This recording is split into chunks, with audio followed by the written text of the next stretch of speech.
नमस्ते दोस्तों, ध्रुव जीके में आपका स्वागत है। क्या आपने कभी सोचा है कि मृत्यु के बाद क्या होता है?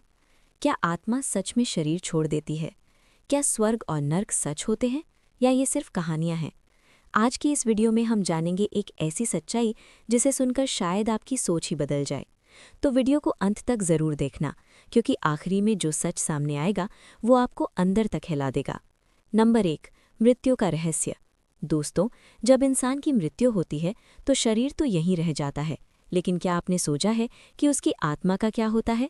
हमारे धर्म ग्रंथों के अनुसार आत्मा कभी मरती नहीं, वो सिर्फ एक शरीर से दूसरे शरीर में प्रवेश करती है। लेकिन उस बीच का सफर, यही सबसे रहस्यमय और डरावना होता है। नंबर 2, आत्मा शरीर छोड़ते समय। कहा जाता है कि जब इंसान की आखिरी सांस चल रही होती है तो उसे अपने पूरे जीवन की झलक दिखाई देती है।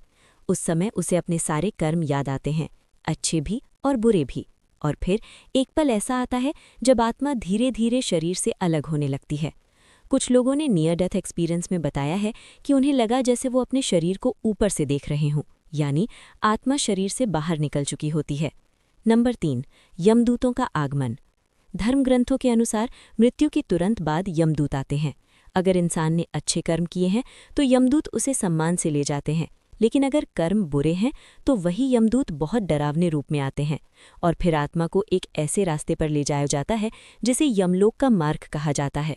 नंबर 4, वैतरणी नदी का रहस्य। इस रास्ते में एक बहुत भयानक नदी आती है जिसे वैतरणी नदी कहा जाता है। ये नदी खून, कीचड़ और पापों से भरी होती है।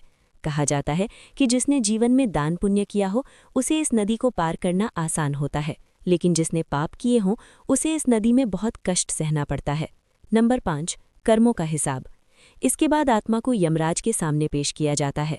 वहाँ एक दिव्य पुस्तक होती है जिसमें इंसान के हर एक कर्म का हिसाब लिखा होता है, छोटा सा अच्छा काम भी और छोटा सा बुरा काम भी, कुछ भी छुपा नहीं रहता। और फिर उसी के आधार पर फैसला होता है कि आत्मा को स्वर्ग मिलेगा या नर्क। नंबर 6, नर्क की सज़ा। अगर इंसान ने अपने जीवन में गलत काम किए हैं तो उसे नर्क में भेजा जाता है। वहाँ आत्मा को उसके कर्मों के अनुसार सज़ा दी जाती है, जैसे झूठ बोलने वालों को, धोखा देने वालों को और दूसरों को कष्ट देने वालों को बहुत भयानक सज़ा मिलती है। लेकिन अगर इंसान ने अच्छे कर्म किए हैं तो उसे स्वर्ग की प्राप्ति होती है। वहाँ न कोई दुख होता है, न कोई दर्द, सिर्फ शांति, सुख और आनंद होता है। नंबर 8, पुनर्जन्म का चक्र। लेकिन कहानी यहीं खत्म नहीं होती। कुछ समय बाद आत्मा को फिर से पृथ्वी पर भेजा जाता है। इसे ही पुनर्जन्म कहते हैं और नया जीवन पुराने कर्मों के आधार पर ही मिलता है। नंबर 9, सबसे बड़ा सच। दोस्तों, इस पूरी कहानी का सबसे बड़ा सच ये है कि हम जैसा जीवन जीते हैं वैसा ही हमारा भविष्य बनता है। हमारे कर्म ही तय करते हैं कि हमें स्वर्ग मिलेगा या नर्क।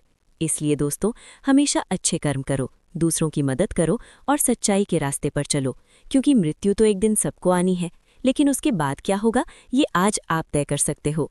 अगर आपको ये वीडियो पसंद आई हो तो वीडियो को लाइक करें, थम्स अप और चैनल को ज़रूर सब्सक्राइब करें। कमेंट करके बताओ, क्या आप आत्मा और पुनर्जन्म में विश्वास करते हो? धन्यवाद।